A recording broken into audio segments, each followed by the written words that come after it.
한 꼬마가 부모를 따라서 처음 교회에 갔습니다. 기도 시간이 되자 아빠 엄마가 하나님 아버지 그렇게 기도를 합니다. 그래서 꼬마도 부모를 따라서 기도를 하면서 하나님 할아버지 그렇게 했습니다. 아빠가 아들에게 너도 하나님 아버지라 하는 거야 속삭입니다. 그래서 아들이 그럼 하나님은 아빠한테도 아버지고 나한테도 아버지야? 그렇지, 내 아들 역시 똑똑하구나. 그랬더니 아들이 갑자기 큰 소리로 아빠에게 말합니다. 알았어, 형. 우리 아이들 진짜 똑똑하지요. 오늘은 어린이 주일을 맞아서 우리의 자녀들과 우리에게 교회에 맡겨주신 영적인 자녀들, 우리 다음 세대들을 어떻게 양육할 것인지를 살펴보려고 합니다. 언젠가 제가 설교를 할 때 개인적으로 제일 힘든 때는 저도 그렇게 살지 못하면서 설교할 때라고 말씀을 드렸습니다. 그래서 저는 부모 공경 설교가 제일 어렵습니다. 동시에 오늘 자녀 양육 설교도 무척이나 힘듭니다. 오늘 이 자리에 저희 자녀들도 참석을 하고 있는데요, 아마 오늘 설교를 들으면서 틀림없이 이렇게 생각할 것입니다. 아빠나 잘하세요. 아빠나 잘하세요. 그럼에도 우리 자녀 양육, 특별히 신앙적으로 자녀를 양육하는 것은 어떤 경우에도 포기하거나 양보할 수 없기 때문에 부족하지만 함께 고민을 해보려고 합니다. 흔히 하나님께서 만드신 공동체 하면 교회와 가정이라고 이야기를 하지요. 교회를 소중하게 여기고 교회를 세우는 일에는 정말 많은 노력들을 합니다. 교회를 위해서 얼마나 많은 우리가 교육을 받고 얼마나 많은 설교를 듣습니까? 그런데 더 많은 시간을 보내고 있는 가정은 소홀히 여길 경우가 많습니다. 가족은 그냥 있는 줄로 합니다. 알아서 저절로 되는 것으로 생각을 합니다. 절대 그렇지가 않습니다. 그래서 부모 노릇을 어떻게 해야 될지, 남편으로서 아내로서 어떻게 해야 될지 끊임없이 배워야 합니다. 그래서 오늘은 J.C. 라헬이 쓴 부모의 의무라는 책을 중심으로 강의 형태로 오늘 설교를 진행하려고 합니다. J.C. 라헬은 1816년에 영국에서 태어난 목사입니다. 5명의 자녀를 양육했고 수많은 교구의 가정을 돌보면서 체득한 정말 성경적인 자녀 양육의 원리를 이 책에 담았습니다. 여러분, 소책자이기 때문에 5월달 여러분들도 꼭 구입하셔서 한번 읽어보시면 좋겠습니다. 그런데 어떤 분들은 1800년대 영국 사람이 쓴 책이 오늘 우리와 관련이 있을까, 그런 의문이 드는 분들도 계실 것입니다. 세상이 이렇게 많이 변했는데 200년 전의 원리가 오늘날도 통할까? 그런 의구심이 생기죠. 그 부분에 대해서는 책 11페이지에 나오는 내용으로 대답을 하면 좋을 것 같습니다. 이미 수없이 많은 이론과 방법들이 개발되었지만 하루가 멀다 하고 새로운 이론과 체계가 등장합니다. 청소년과 어린아이들을 대상으로 하는 책들이 쏟아져 나옵니다. 그러나 우리의 현실은 어떻습니까? 대부분의 자녀들이 마땅히 받아야 할 교육을 받지 못하고 있습니다. 그러다가 성년이 되면 하나님을 떠납니다. 이런 현실을 어떻게 설명해야 합니까? 여러분, 이것이 1800년대 영국의 상황이었습니다. 그런데 지금 우리의 상황과 너무나도 닮아 있지 않습니까? 거의 똑같지요. 따라서 지금 우리와 너무나도 유사한 상황을 이미 보낸 저자가 가슴 아파하면서 선지자의 심장으로 외친 그 소리에 귀를 기울여야 합니다. 그래서 J.C. 라헬은 제일 먼저 오늘 읽었던 잠언 말씀으로 시작을 합니다. 우리 오늘 본문의 말씀을 같이 한번 읽어보겠습니다. 시작. 마땅히 행할 길을 아이에게 가르치라. 그리하면 늙어도 그것을 떠나지 아니하리라. 아멘. 자, 그러면 우리의 자녀들에게, 우리의 다음 세대들에게 무엇을 가르쳐야 될까요? 17가지 부모의 의무를 말하고 있는데 짤막짤막하게 하나씩 살펴보면서 우리의 모습을 점검해 보았으면 좋겠습니다. 우리 첫 번째 부모의 의무 읽어보겠습니다. 시작. 자녀가 원하는 대로 하도록 내버려 두지 말고 그들이 마땅히 행해야 하는 방식을 따라 살도록 훈련해야 합니다. 왜 자녀가 원하는 대로 내버려 두면 안 될까요? 여러분, 갓 태어난 자녀도 부패한 재성을 가지고 있기 때문입니다. 따라서 하고 싶은 대로 하도록 내버려 두면 틀림없이 잘못된 선택을 하게 되기 때문이죠. 그래서 잠언 29장 15절은 이렇게 말합니다. 임의로 행하게 버려둔 자식은 자기가 원하는 대로 하도록 내버려둔 자식은 어미를 욕되게 하느니라. 그래서 저자는 자녀에게 가장 먼저 드러나는 것이 고집이라고 말합니다. 그래서 부모로서 제일 먼저 해야 될 것, 그 고집을 꺾는 것이 올바른 자녀 양육의 첫걸음이다. 그렇게 주장을 합니다. 두 번째 부모의 의무를 읽어보겠습니다. 모든 다정함과 애정과 인내로 자녀를 훈련해야 합니다. 무엇이든 참고 들어주어 응석바지로 만들라는 말이 아닙니다. 부모인 여러분이 얼마나 자녀를 사랑하는지 알게 해야 합니다. 고집을 꺾으라고 하면 한국 부모들은 윽박 지르는 것부터 생각을 하죠. 콱! 윽박 지르는 것부터 생각을 하죠. 그런 것이 아닙니다. 부모인 우리가 얼마나 자녀를 사랑하는지 그들이 알고 느낄 수 있도록 해야 한다는 것입니다. 자녀는 어리고 연약한 존재이기 때문에 인내를 가지고 섬세하게 대해야 합니다. 마치 식물에게 알맞고 적당한 세기로 물을 주듯이 친절하고 부드럽고 오래 참고 인내하고 연민의 마음으로 자녀들을 품어야 합니다. 골로새서 3장 21절 말씀을 읽어보겠습니다. 시작.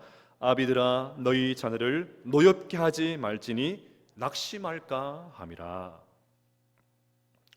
세 번째 부모의 의무를 읽어보겠습니다. 자녀를 형성하는 많은 부분이 부모에게 달려있음을 항상 기억해야 합니다. 우리 인간에게 가장 영향을 미치는 것은 본성입니다. 물론 이것은 죄성에서 나온 악한 본성이죠. 그런데 본성을 이기는 더 강력한 것이 있는데 하나님의 은혜입니다. 하나님의 은혜가 못할 것 없습니다. 은혜가 임하면 우리의 악한 본성도 얼마든지 바뀔 수가 있습니다. 그런데 본성은 타고나는 것이죠. 태어날 때부터 가지고 나옵니다. 은혜도 하나님께서 주시는 것입니다. 그러니 본성과 은혜는 부모가 어떻게 할 수가 없습니다. 하지만 부모가 할 수 있는 것이 있는데 그것이 바로 교육입니다. 교육만큼 강력한 것 없습니다.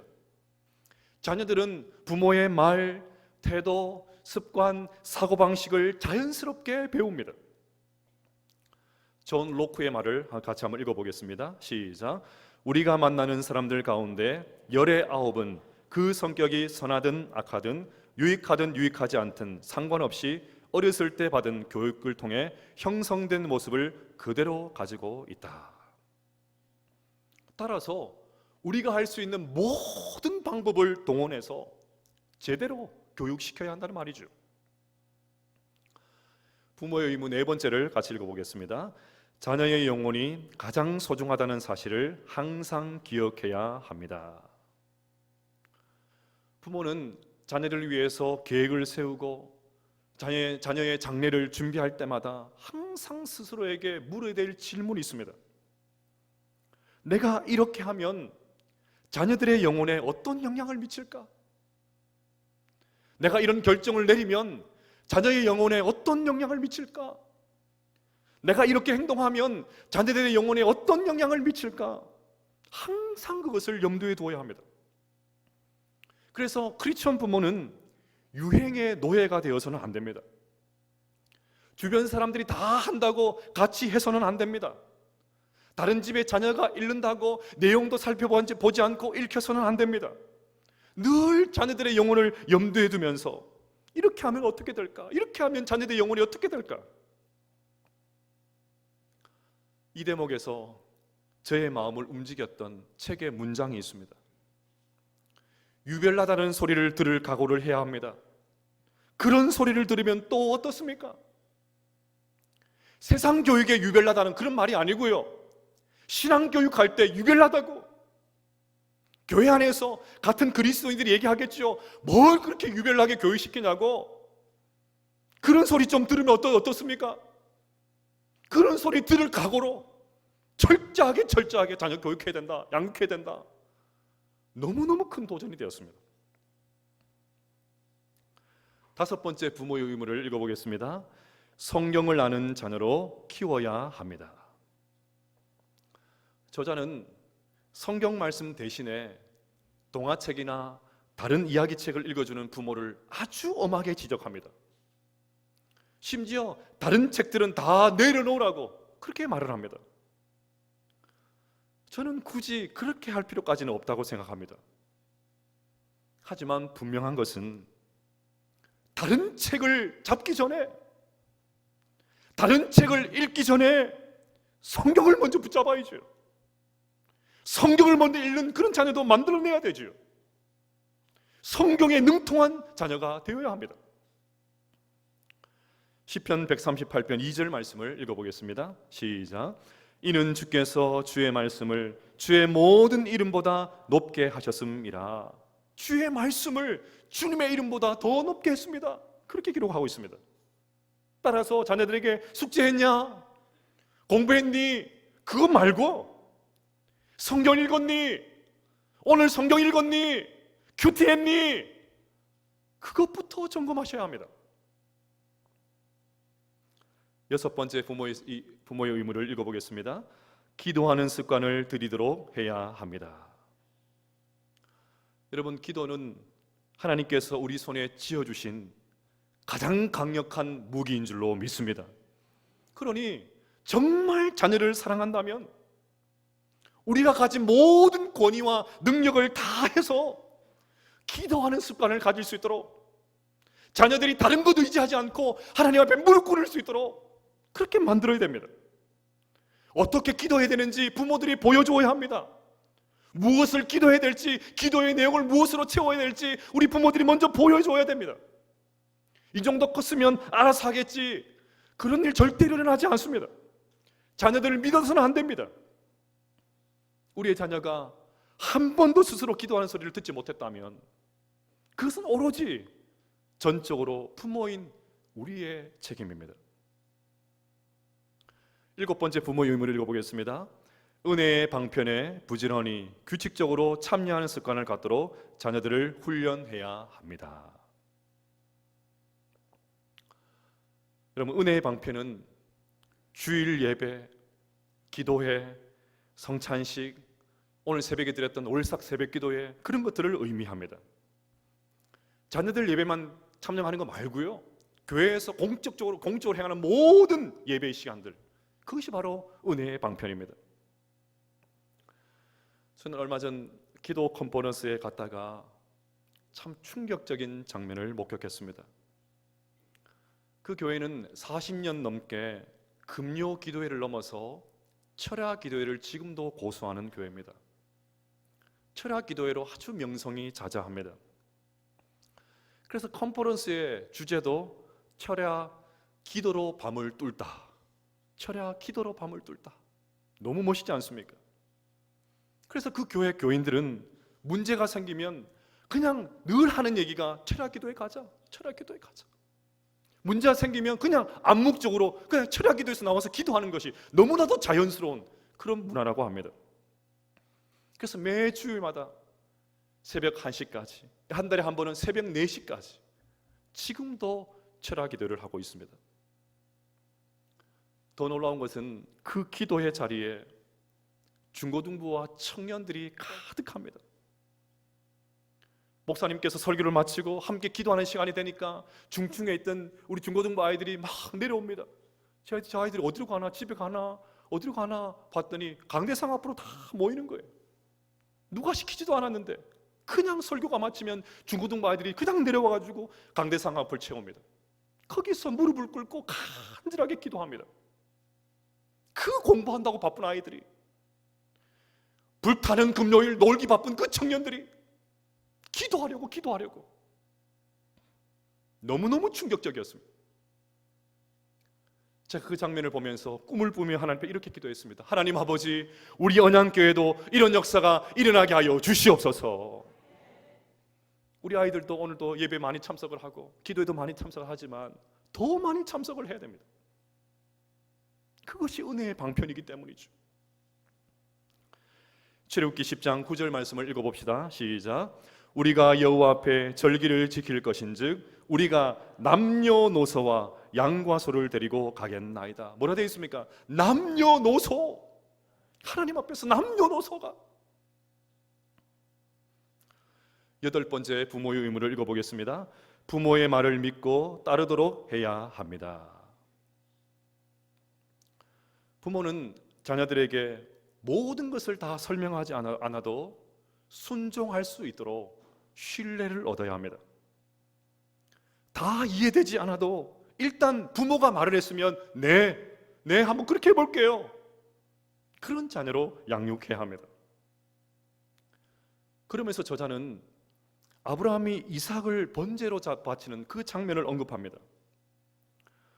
번제를 바치러 시내산을 올라갈 때 이삭이 아버지 아브라함에게 던진 질문은 한 가지였죠. 번제할 양은 어디 있습니까? 번제하신다고 하는데 짐승이 어디 있습니까? 그것을 물었습니다. 그때 아브라함도 한 가지만 대답을 하죠. 하나님께서 스스로 준비하실 것이다. 이삭은 어디서 어떻게 어떤 방법으로 무엇을 그렇게 준비할지 듣지를 못했습니다. 그래도 아버지께서 말씀하셨으니까 그 한마디면 족합니다. 아버지께서 그렇게 말씀하셨으니까 말씀하신 대로 이루어질 거야. 그것을 믿었기 때문이죠. 9번째 부모의 의무를 읽어보겠습니다.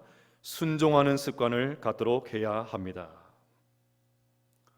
저자는 부모가 시키는 일에 자녀가 이의를 제기하거나 따지거나 미루거나 2번 말하지 않도록 해야 된다고 말합니다. 그러면서 1800년대 본인이 사는 그 시대에 정말 보기 민망하고 힘든 상황을 이렇게 열거합니다. 아직 자녀들이 스스로 생각하고 선택할 능력이 없는데도 그렇게 하도록 내버려 두는 부모들이 얼마나 많습니까? 자신의 불순종을 잘못이라 생각하지 않고 변명으로 일관하는 아이들이 주변에 얼마나 많습니까? 제가 아는 한 부모는 항상 자녀들이 하자는 대로 하고 원하는 것을 다 해줍니다.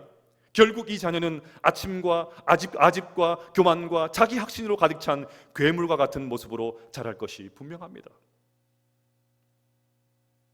이것이 1800년대 시대상이었어요.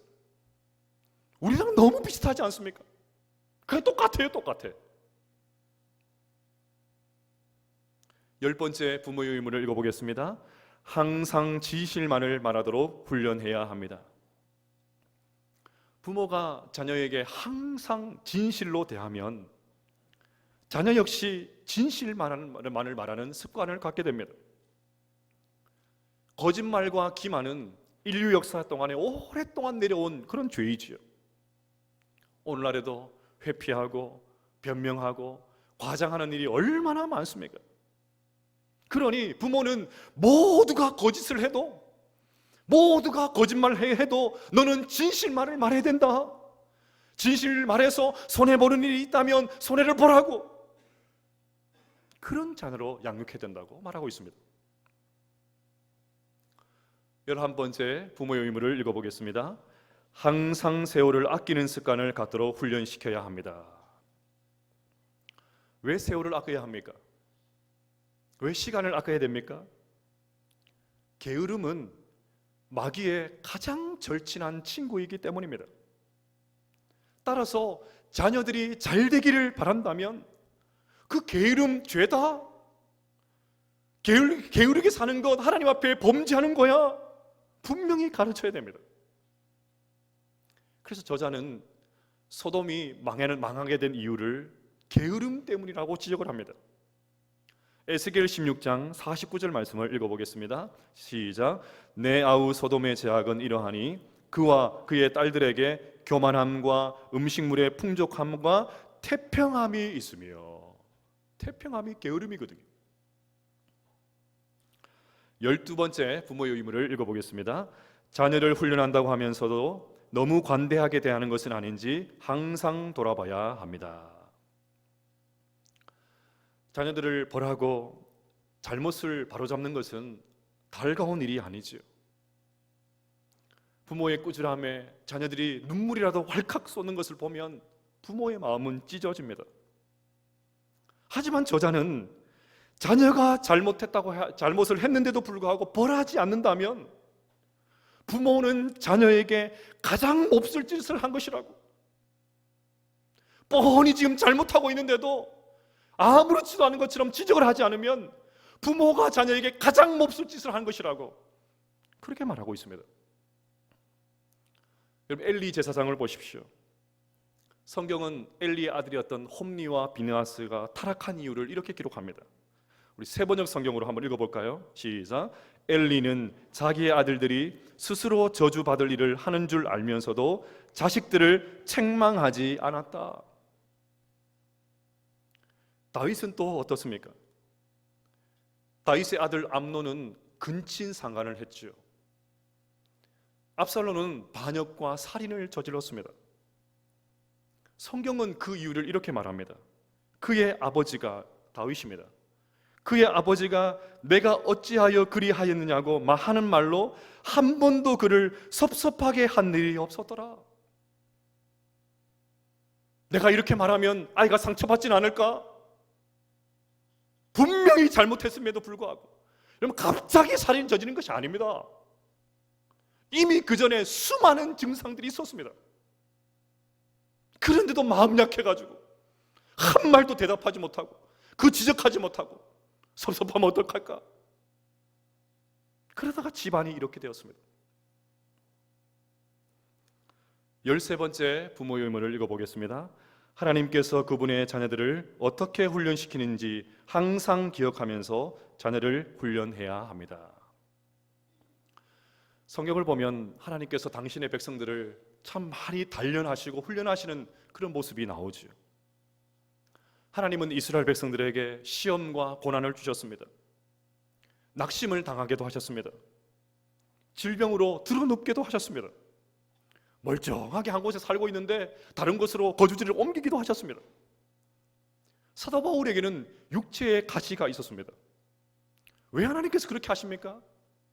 하나님의 사람들을 훈련하기 위해서 그렇게 했던 것이죠. 그러니 자녀를 위해서 필요하다면 자녀를 채근하기도 하고 벌하는 것을 주저하면 안 됩니다.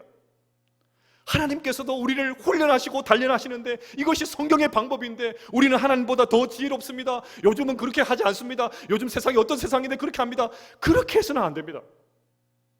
항상 하나님께서 우리를 훈련하시듯이 우리 자녀들을 강하게 훈련해야 됩니다.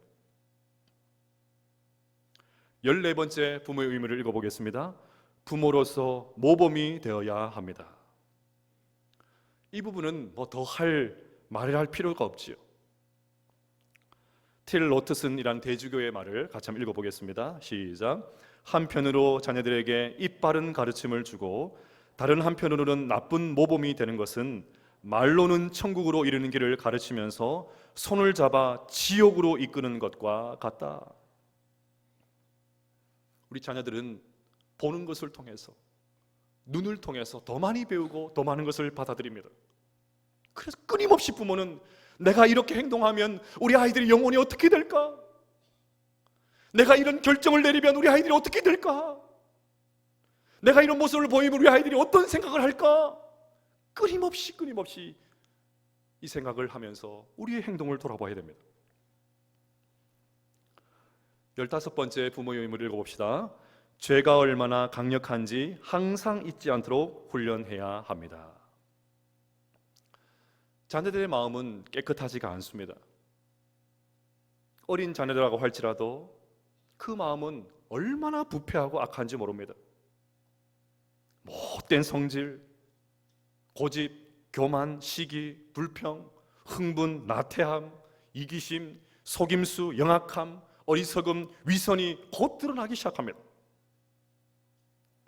나쁜 것을 배우는 데는 민첩하지만 선하고 좋은 것을 배우는 데는 고통스러울 만큼 더딥니다. 따라서 나의 자녀들이 좀 잘되고 정직하게 살아서 주변에서 사람들이 어떻게 자녀를 그렇게 키우셨습니까? 그렇게 칭찬의 말을 들어도 절대로 으쓱해서는 안 됩니다. 언제 우리의 자녀들의 마음이 죄로 활활 불탈지 모릅니다. 항상 그 사실을 염두에 두면서 죄가 얼마나 강력한지, 그것이 한번 지배하면 우리 아이들이 얼마나 엉뚱한 길로 돌아가는지 항상 염두에 두면서 자녀들을 양육해야 됩니다. 16번째 부모의 의무를 읽어보겠습니다. 성경의 약속을 항상 기억하도록 자녀를 훈련해야 합니다. 사실 이 부분은 우리 부모에게 해당되는 부분입니다. 그럼 지금까지 살펴본 대로 자녀를 양육하는 것은 만만치가 않습니다. 쉬운 일이 아니죠. 이렇게 하려고 해도 자녀들이 반발이 심할 것입니다. 부모 자신도 내적인 갈등이 생기겠죠. 내가 이렇게 하는 것이 소용이 있을까? 이렇게 한다고 달라진 것이 있나? 괜히 주변 사람들에게 뭐 그렇게 유별나게 그렇게 자녀들 양육하냐고 괜한 이런 소리나 듣고 이렇게 하는 것이 과연 맞을까? 내적인 갈등이 생깁니다. 그럴 때 부모는 성경의 약속을 붙들어야 됩니다. 오늘 본문을 다시 보십시오. 마땅히 행할 길을 아이에게 가르치라. 그리하면 늙어도 그것을 떠나지 아니하리라.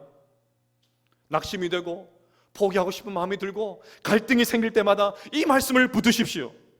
마땅히 행할 길을 가르치면 늙어도 떠나지 않을 것이다. 하나님께서 말씀하셨으니까 이 말씀대로 이루어질 줄로 믿습니다.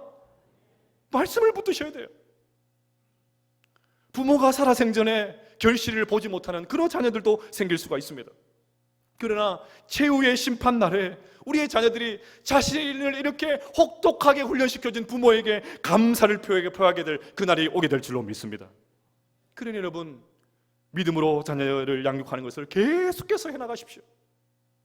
우리의 수고와 노력이 결단코 헛되지 않은 줄로 믿습니다. 마지막 17번째 부모의 의무를 읽어봅시다. 바른 자녀 양육을 위한 노력에 하나님께서 복 주시기를 쉬지 말고 기도해야 합니다. 오늘 자녀 양육에 대해서 말씀을 드렸지만 자녀 양육은 정말 모르는 일입니다. 변수가 너무 많습니다. 성경을 보면 부모가 경건하다고 자식들까지 반드시 경건한 것은 아닌 것 같아요. 그 반대도 맞습니다. 사무엘을 보십시오. 그는 어두운 시대를 밝힌 위대한 하나님의 종이었죠. 그런데 그 사무엘이 자식들은 밝히지를 못했습니다. 시대는 밝혔지 몰라도 자식들은 밝히지 못했어요. 그래서 성경은 사무엘의 아들들을 이렇게 고발합니다. 그의 아들들이 자기 아버지 행위를 따르지 아니하고 이익을 따라 뇌물을 받고 판결을 굽게 하니라. 성경만이 아니지요. 교회 안에서 흔하게 목격하는 일입니다. 부모가 아무리 탁월한 신앙이 있어도 그것을 따라가지 못하는 그런 자녀들은 늘 있습니다. 따라서 마지막으로 중요한 것이 기도입니다. 하나님 아버지, 우리의 자녀들과 다음 세대들에게 은혜를 베풀어 주시옵소서. 이 기도가 너무너무 중요합니다. 내가 할 수 있는 대로 인간적으로 이 자녀 양육에 열심히 씨앗을 뿌리지만 하나님 아버지, 이 씨앗이 열매를 맺을 수 있도록 하나님께서 역사하여 주시옵소서. 이 기도하는 것이 너무너무 중요합니다. 그러니 여러분, 하나님께서 우리의 자녀들과 다음 세대들에게 친히 은혜와 긍휼을 베풀어 주시도록 기도할 수 있는 우리 모두가 될 수 있기를 주님의 이름으로 축복합니다. 사랑하는 여러분, 이것이 자녀들에게 행해야 될, 마땅히 행해야 될 17가지입니다. 이 자리 앞에 있는 우리 자녀들 표정이 별로 좋지 않아요. 오늘 죽었구나, 죽었다. 힘들지만 이것을 위한 수고를 마다하지 않는 우리 모두가 될 수 있기를 바랍니다. 그래서 우리의 자녀들과 우리에게 맡겨주신 영적인 자녀들, 우리의 다음 세대들이 교회와 하나님 나라를 위해서 귀하게 영광스럽게 쓰임받게 될 줄로 믿습니다. 우리 마지막으로 세뮤얼 볼튼이 임종을 앞두고 자기의 자녀들에게 말했던 그 말을 함께 읽으면서 오늘 설교를 마치도록 하겠습니다. 시작. 너희 중 한 사람도 그리스도의 재판정 앞에서 거듭나지 못한 사람으로 나를 대면할 일은 없는 것 같구나. 이 은혜가 우리 온 성도들의 가정 가운데, 자녀들 가운데 임하게 되시기를 주님의 이름으로 축복합니다.